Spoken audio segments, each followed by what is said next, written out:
Hello everyone and welcome to Sinful Gaming. I hope you're all doing well, I hope you're all staying safe, and most of all, I hope you're all fighting out war against the grey.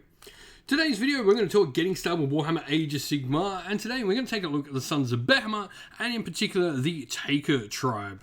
Now in this video we're going to talk a little bit about how and what the special rules are for the Taker tribe and how they are special for the Sons of Behemat. We'll then take a look at a couple of units we recommend to get you on your way with starting this army. We're going to take a look at a couple of other things as well in the video before finally finishing up with a little sample army of 1,000 points for you to use as some inspiration for starting your own Sons of Behemat army using the Taker tribe. Now, the Taker tribe, what exactly do we get that's special for it? Now, first of all, for the purposes of contesting objectives, each friendly man-crush gargant model counts as 15 models instead of 10 when we are contesting objectives. And in addition, we add 5 to the mightier makes rightier value for our friendly kraken eaters that are contesting an objective as well. Some cool objective controlling ability.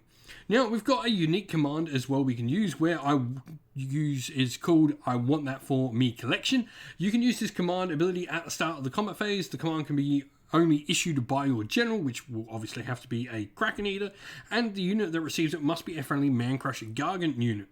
Now, until the end of that phase, you add 1 to the damage characteristic of attacks made with melee weapons that target an enemy unit that bears an artifact or is unique. So some pretty cool little narrative ability there as well, on top of some really nice objective control ability as well. And so, obviously, the place to start is a Kraken Eater Mega Gargant, 35 wounds, 4 up save, and a degrading move table which starts at 10 and can go down to 8. They have a variety of different weapons. The Shipwrecker Club is their big weapon with 4 attacks at full strength, 3s, Ren -2, damage 4, and the Almighty Stomp and Death Grip in there, giving us some extra Ren 2 damage as well.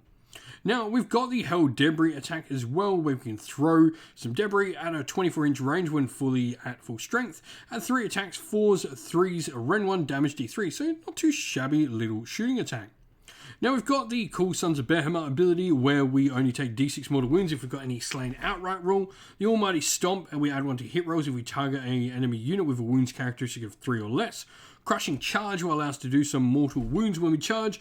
Death Grip is really cool, where when determining the damage inflicted by an attack made with this unit's Death Grip that targets an enemy monster, you can roll 2 dice instead of 1 and pick the result we want for that D6 damage. We've then got a cool rule called Get Off Me Land.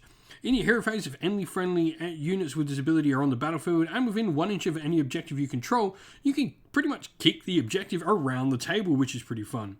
Long Shanks is another rule where when this unit makes a normal move, runs or retreats, it can gnaw other models and terrain features when you trace its path or its move, but it cannot finish within 3 inch unless of course it's charged. Terror, where enemy units cannot use Inspiring Presence within 3 inch, and when he falls down, eventually dead, he will do some mortal wounds. The last special rule we've got for the Kraken Eater is his Stuff 'em in me net rule. After this unit makes a piling move, you pick up to D3 enemy models within 3 inch and roll a dice for each. If the roll is at least double that model's wounds characteristic, it is slain. So really cool for, if you're running into your opponent, like something like Ossiarch Bone Reapers, where, the Hecatos is an incredibly integral part of that unit. You can literally just pick him up and shove him in your bag and no longer got Hecatos in the unit, so too bad, too sad. Now, the other unit to look at is obviously Man-Crushers. Man-Crushers can come in 2 different varieties, though they do share, the same similarities. You either purchase them in single models or in a mob of 3. Now, regardless of how you choose to play them, they're going to get the Edbutt, which is their big attack for 1, attack 4, 3, Ren 3, and damage 4. Massive Club will have 4 attacks at 3, 3s, Ren 1, damage 2, and the Mighty Kick in there for another attack at 3, 3s, Ren 2, damage D3.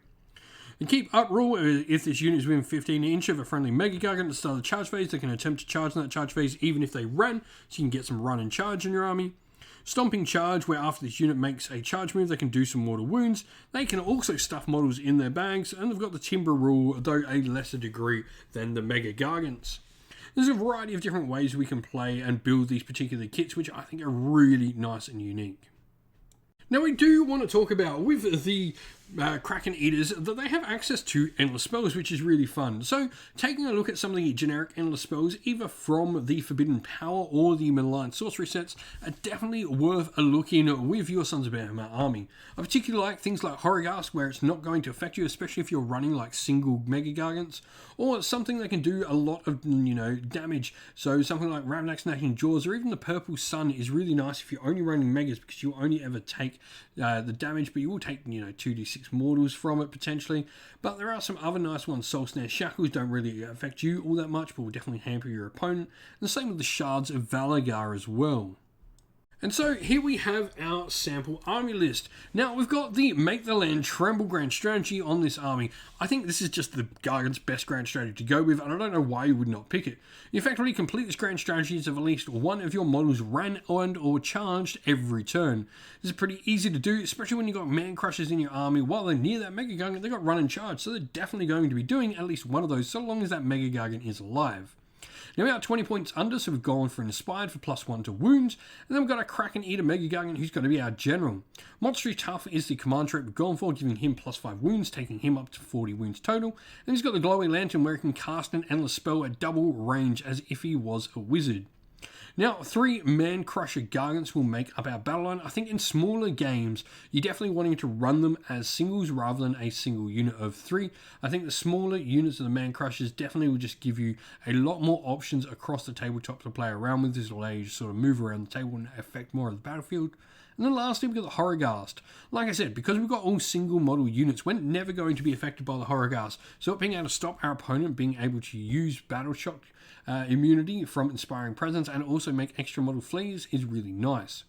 We've got the Core Battalion Footslongers as a unified battalion, meaning we are a 1-drop army. 71 wounds is a lot of wounds for this points value, which is really, really cool. If you've got some ideas for your own Kraken Eater, your own Taker Tribe army, let us know down in the comments below what you've got planned for them. Well, that's the end of the video. Thank you all for watching. We hope you enjoyed. If you did, please don't forget to leave a like and subscribe to the channel. And also drop us a comment down below letting us know what you enjoyed about the video. If you'd like to come and chat more with me and other members of our community here at Sinful Gaming, you can do so on our Discord server, which is linked down in the video's description.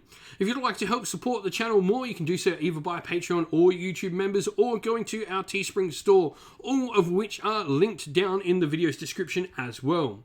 As a special thank you to our patrons and YouTube members, we'd like to give you all a shout out. So, a special Patreon shout out to Christian Weir, Soren, Kenny Lyle, Our Shot First, Andrew Bowen, Nathan Fee, The Rising Ape, Q Dynamic, Anthony B, JJ Austrian, Average Wargamer, Domir, Mark Harvey, James Cader, Derek, Bloobs, Benjamin Suarez, and Red Martin.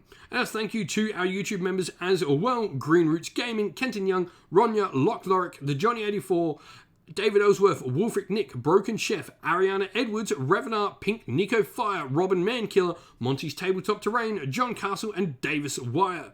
Special thanks also to Lady Witchfox Art, who does all the amazing artwork you see on the channel, like you can see pictured here on this slide.